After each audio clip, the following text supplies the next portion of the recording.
लेकिन आपकी पार्टी प्रजातांत्रिक तरीके से इस लड़ाई को लड़ेगी। जो लोग हथियार लेके सर काट रहे हैं, अपने जिहादी उन्मादी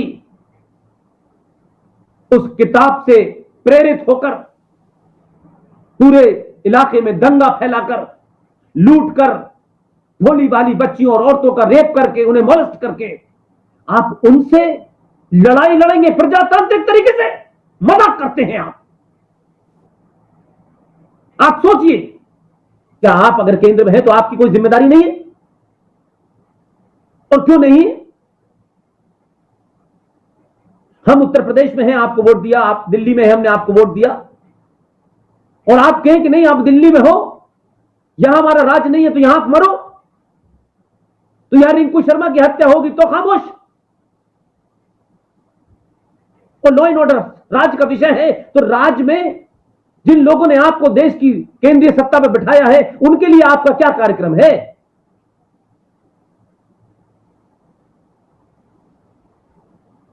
क्यों यकीन करें आपकी बात पे? जान जाने के बाद सारा सब कुछ समाप्त हो जाता है।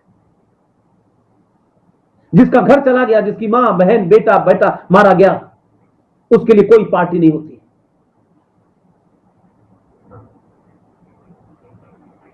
चौबीस घंटे से ऊपर हो चुके हैं। बहुत सारी मुझे अंदरूनी बातें पता है। बंगाल जाकर ही सब कुछ पता होगा ऐसा नहीं होता।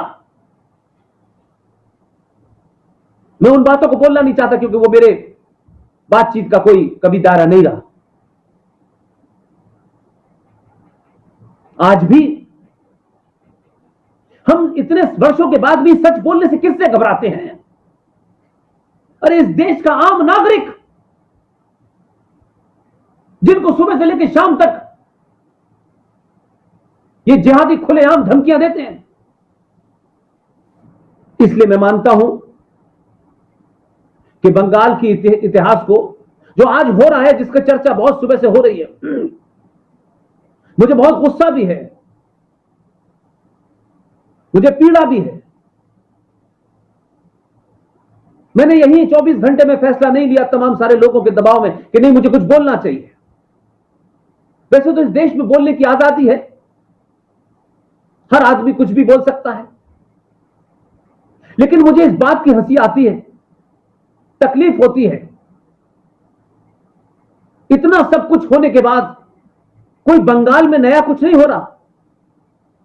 1990 में कश्मीर में हुआ, केरला में हो रहा है, 1921 में मोपला केरला में हुआ, हमने तब नहीं सीखा। औरंगजेब ने किया, हमने नहीं सीखा। 1947 में हुआ, हमने नहीं सीखा। हम हर संकट को शुतुरमुर्ग की तरह अपना मुंह छुपा करके मानते हैं कि समस्या समाप्त हो गई, क्योंकि हमें वो दिख नहीं रहा। और अगर दिख रहा है तो हम अपनी कायरता को आदर्शवाद में कैसे बदलें, इसमें हम बहुत एक्सपर्ट हैं।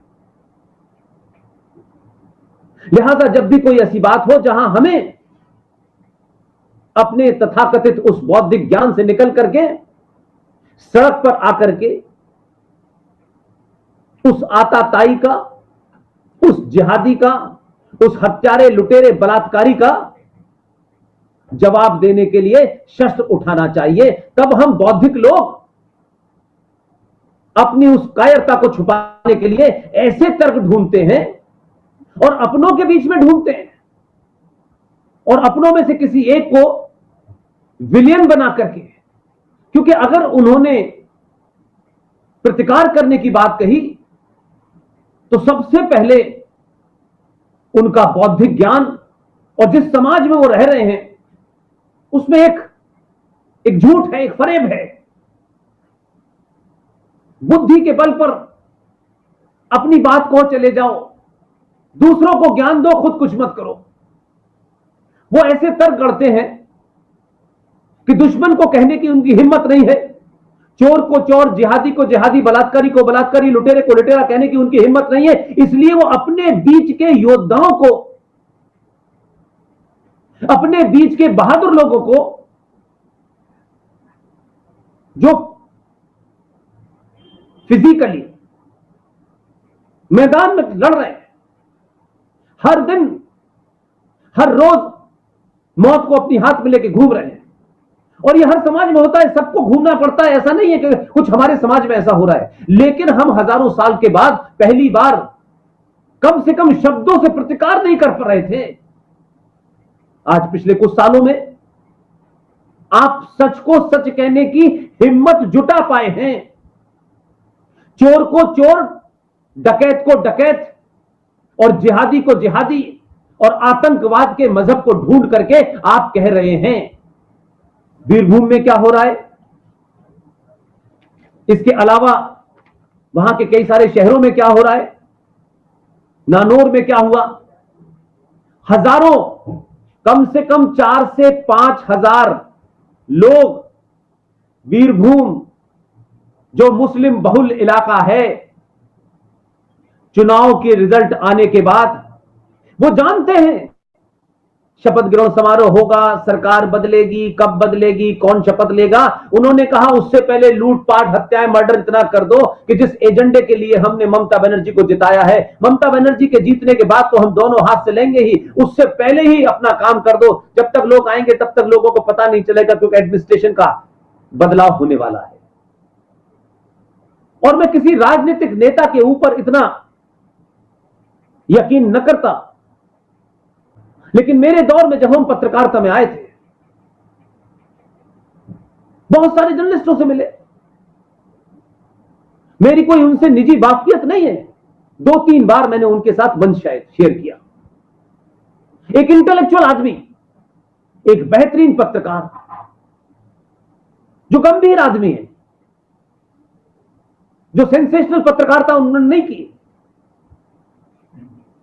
अंतर्राष्ट्रीय ख्याति प्राप्त पत्रकार है। मेरा गुस्सा वहां से शुरू हुआ। राजनीतिक दल आरोप प्रत्यारोप लगाते हैं, ये हो गया, वो हो गया, यहां तक समझ में आता है। और मैं जानबूझ के ये बात कह रहा हूं। मैंने जब उनकी बात सुनी, जब उनके ट्वीट मैंने देखे,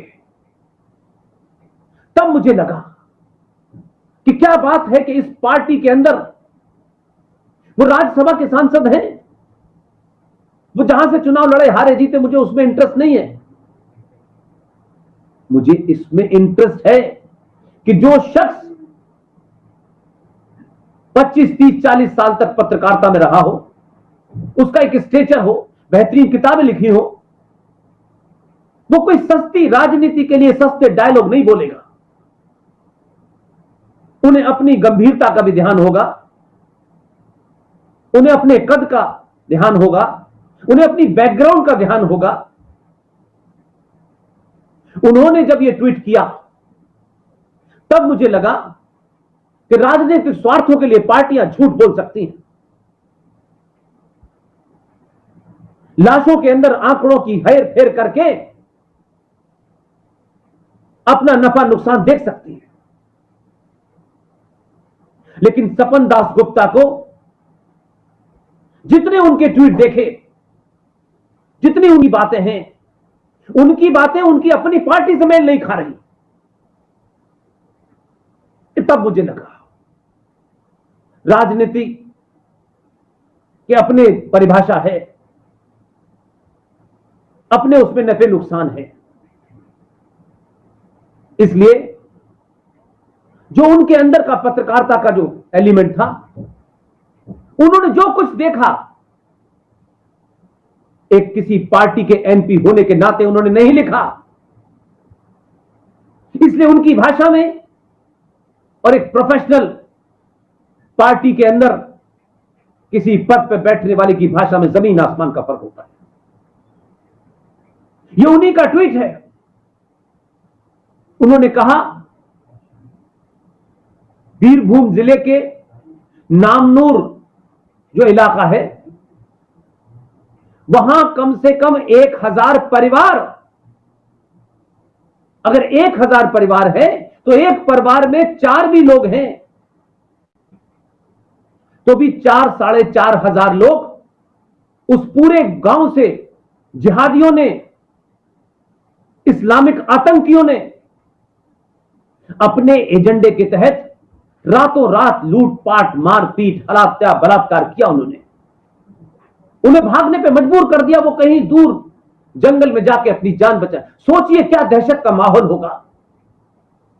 पार्टियों ने चुनाव लड़ा, पार्टी के लोग दिल्ली आ गए, समाप्त हो गया। शाम को एक प्रेस कॉन्फ्रेंस होती है, उसमें कहा गया कि हमारी पार्टी के वर्कर के साथ जो हुआ है हम उसका हिसाब लेंगे। पार्टी कौन है कौन नहीं है, महत्वपूर्ण यह है कि 2.2 करोड़ वोट एक पार्टी को मिले हैं। जिस पार्टी को 77 सीटें मिली हैं, उनका वोट शेयर क्या है? बंगाल के 2.2 करोड़ लोगों ने उस पार्टी को अपना मत दिया है। पार्टी कार्यकर्ता से ज्यादा बड़ी जिम्मेदारी उस आदमी के लिए है जिसने सब कुछ दांव पे लगाकर आपको वोट दिया, आपके भरोसे पे वोट दिया, आपकी बात पे यकीन किया उसने। हम हैं, चुनाव समाप्त हो गया। आपने उन लोगों को जो 35 साल वामपंथी और माओवाद के अत्याचारों से लड़ रहे थे, वो किसी राजनीतिक पार्टी का टिकट पाने के लिए, राजनीतिक पद पाने के लिए नहीं लड़ रहे थे। वो अपनी संस्कृति गांव में रहकर बचाने की लड़ाई लड़ रहे थे, अपनी पहचान को बचाने की लड़ाई लड़ रहे थे। एक लंबे कालखंड के बाद उन्होंने आप पे भरोसा किया, कहा कि जो आप कहते हैं वो करते हैं। उन्होंने खुल के आपको समर्थन दिया। ये बात अलग है। हो सकता है कि चुनावी गणित में कहीं 100 से, कहीं 200 से, कहीं 1000 से, कहीं 2000 से आप हार गए हो। आपकी सोच के आसपास वो गिनती ना ही हो, ये एक महत्वपूर्ण नहीं है। बात यह है कि वो 2.2 करोड़ लोग जो सदियों से दबे हुए थे, आपके भरोसे पर, आपकी ताकत पर, या आप मरकज में हैं, आपके पास संवैधानिक सारी ताकत है, और जब लोग संविधान को तार तार कर दें, संवैधानिक संस्थाओं के मजाक उड़ा करके चौराहे पे खड़ा कर दें, शपथ ग्रहण समारोह के अंदर अगर राष्ट्रपति का नुमाइंदा यह कहे कि आपने जीत हासिल की, मैं मुबारकबाद देता हूं, लेकिन लॉ एंड ऑर्डर के ऊपर आपको ध्यान देना चाहिए। लेकिन यही मैंने कहा, आदर्शवाद की स्थिति नहीं है। गवर्नर राष्ट्रपति का नॉमिनी होता है, उस राज्य के अंदर उसकी फादर फिगर की पोजीशन होती है।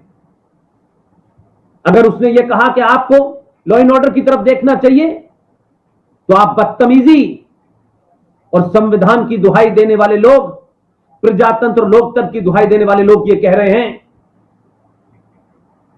वहीं खड़े होकर के उसी मंच से जो शपथ ग्रहण समारोह था,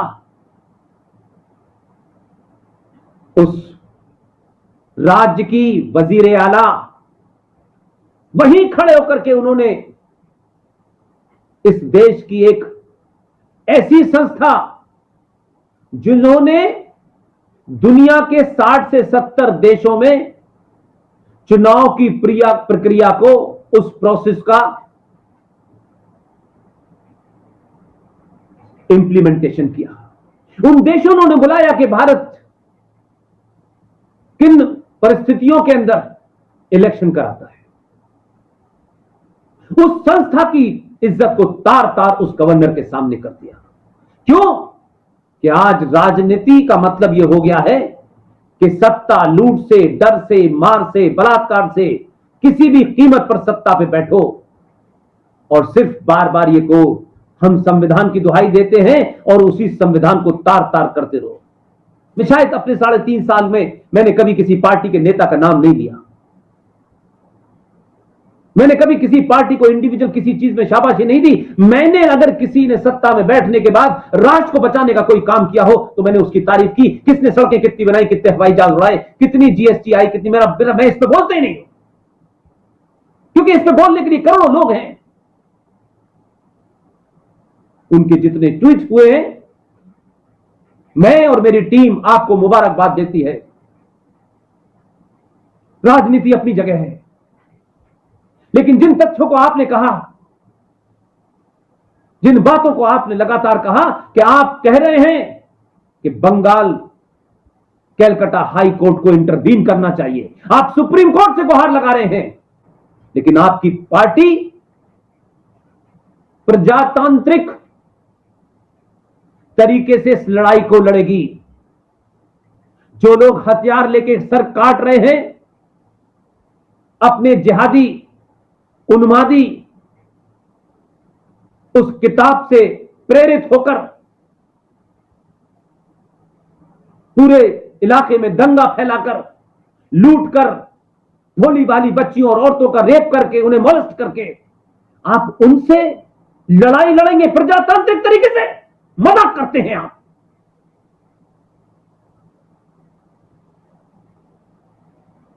आप सोचिए,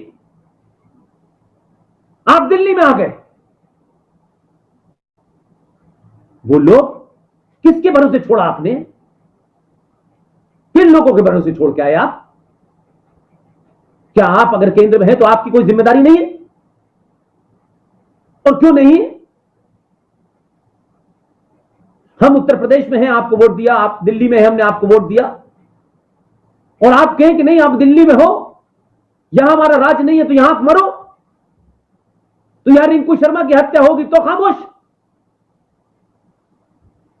और लॉ एंड ऑर्डर राज का विषय है, तो राज में जिन लोगों ने आपको देश की केंद्रीय सत्ता पर बिठाया है, उनके लिए आपका क्या कार्यक्रम है?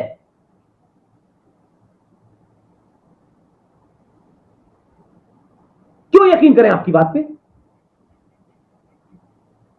जान जाने के बाद सारा सब कुछ समाप्त हो जाता है। जिसका घर चला गया, जिसकी मां, बहन, बेटा बेटा मारा गया, उसके लिए कोई पार्टी नहीं होती।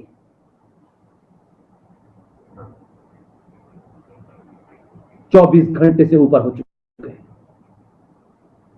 बहुत सारी मुझे अंदरूनी बातें पता हैं। बंगाल जाकर ही सब कुछ पता होगा ऐसा नहीं होता। मैं उन बातों को बोलना नहीं चाहता क्योंकि वो मेरे बातचीत का कोई कभी दायरा नहीं रहा।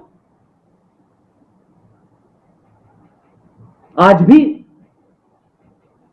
हम इतने वर्षों के बाद भी सच बोलने से किससे घबराते हैं?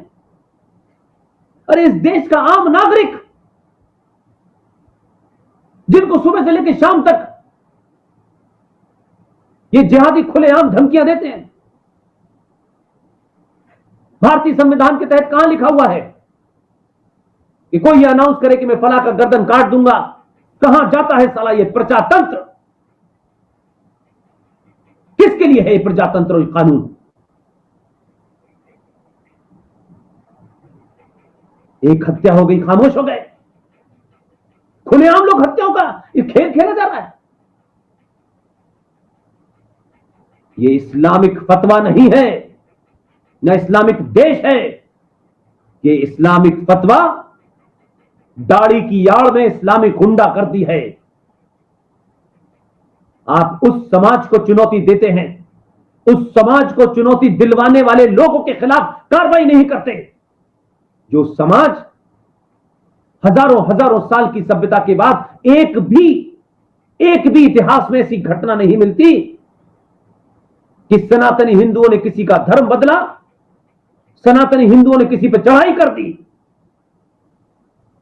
सनातनी हिंदू अपने इस आदर्श के कारण अपनी भारत भूमि को अफगानिस्तान, श्रीलंका, इंडोनेशिया से खोते खोते आज यहां तक आ गया, लेकिन उसने फिर भी हमला नहीं किया। आप चाहते हैं कि यह आदर्शवाद उसका कायरता में बदल जाए?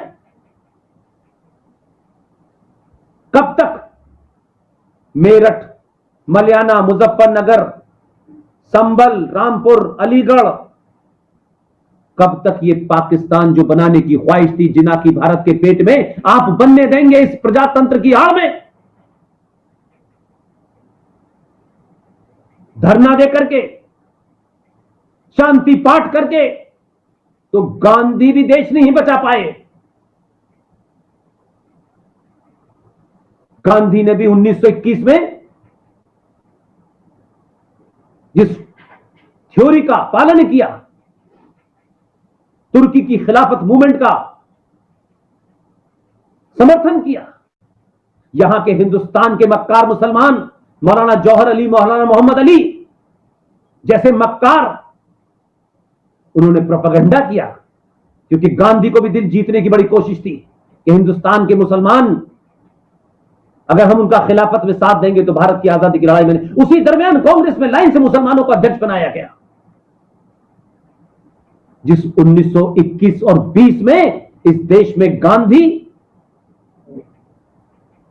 दिल जीत रहे थे मुसलमानों का, शद्दानंद की हत्या पे चुप्पी साध रखी थी, जिस गांधी ने मात्र 27 साल के अंदर यह देश दो टुकड़ों में बट गया, दिल जीता था अपने। 11 लाख लोग मारे गए, आपका दिल नहीं भरा। गांधी जी शांति पाठ करने से अगर शांति मिल रही होती तो भगवान कृष्ण को बांसुरी छोड़ करके सुदर्शन चक्र नहीं उठाना पड़ता, भगवान राम को तीर कमान साधना नहीं पड़ता, रावण का को खत्म नहीं करना पड़ता। ये कायरता की निशानी है। किसी पे वार मत करो, समझ में आता है, लेकिन किसी के वार का जवाब ऐसा दो कि उसकी नस्लें याद रखें। इस देश को कायर मत बनाओ। बड़े सालों के बाद इस देश ने अपनी पहचान की तरफ, अपनी आस्थाओं की तरफ, अपने सरोकारों पे गर्व करना सीखा है। राजनीति उसका एक छोटा सा अंग है जो सबको बहुत बड़ा लगता है। राजनीति करिए, क्योंकि ये भारत जब तक हिंदू सनातनी बहुसंख्यक है तब तक खूब राजनीति करिए। कश्मीर में राजनीति नहीं होती, केरला में राजनीति नहीं होती, संबल मुरादाबाद में नहीं होती, रामपुर में नहीं होती, अलीगढ़ में नहीं होती, मेरठ मल्याने में नहीं होती, आजमगढ़ में नहीं होती। कहां कहां के नाम गिनाऊं मैं आपको। आपके दौर में तो 70 सालों में इस देश के अंदर 500 से ज्यादा पाकिस्तान कश्मीर बन चुके हैं। आप उन्हें लोकतंत्र के माध्यम से, संवैधानिक संस्थाओं के माध्यम से आप उन्हें मेन स्ट्रीम में लाएंगे, आप उनका दिल जीतेंगे। ये जिहादी, ये आतंकी जो प्रॉफिट मोहम्मद के न हुए वो आपके होंगे।